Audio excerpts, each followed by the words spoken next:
Саламатсыздар ма, құрметті студенттер?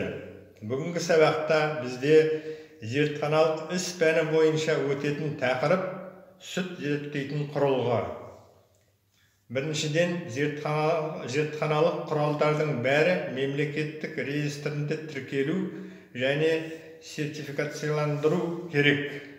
Алғашқы тексерісті әрдайым стандарттау және метрология орталығында өткізеді. Бүгін сүттің химиялық құрамын зерттейтін клевер құрылғысымен танысамыз. Ол желілік және өлшеуіш екі блоктан тұрады. Сүт қабылдайтын ыдыс қосылған кезде зауыттық нөмірі жанады. Ғ әрпі дайындығын білдіреді. Сүттің температурасын, майлылығын, құрғақ заттарын және тығыздығын анықтайды. Дисплейде барлық өлшенетін параметрлер бір уақытта шығарылады.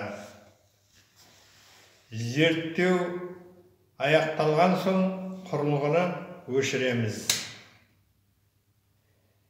және тазартамыз. Тазарту бірінші тазартқышпен және шприц арқылы өтеді.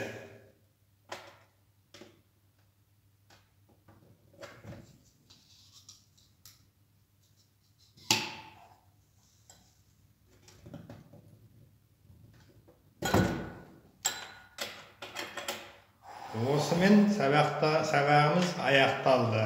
Сау болыңыздар.